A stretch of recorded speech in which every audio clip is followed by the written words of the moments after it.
It's important to recognise we don't hate dairy farmers. We acknowledge that most of them are good people who work hard to make a living. But times change, and modern advances in scientific understanding of human nutrition have now conclusively proven that dairy is unnecessary for human health. There is even strong scientific evidence that it is detrimental.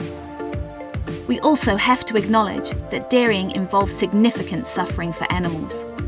New Zealand slaughters around 1.7 million newborn calves annually, so that humans can drink the milk which is intended for them. The adult cows are also killed after 5 or 6 years, when their milk production declines. In comparison, their normal life expectancy can be up to 20 years. Many of the protesters here are mothers.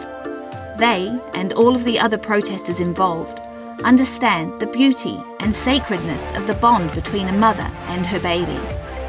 They know that both cows and calves suffer high levels of distress when they are separated. The environmental costs of dairying are also significant.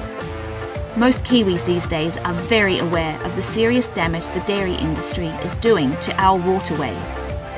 We know too, from New Zealand government figures, that 49% of our country's greenhouse gas emissions come from agriculture, and almost all of that is from animal farming. Academic think tanks are predicting the end of animal agriculture within 20 years because it's such an inefficient way to produce protein. The meteoric rise in popularity and availability of plant-based and vegan alternatives to dairy has made dairying a redundant sunset industry. The future of food is clearly plant-based. The future of our relationship with the other animals we share this planet with is clearly vegan. We aren't out to attack animal farmers. We simply want to see them transition to cropping and horticulture. We also want to see ordinary people transition to plant-based foods.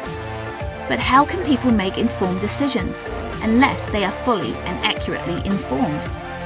We are protesting at these events to make sure both sides of the story are told, not just the sanitized version that the dairy industry wants people to see.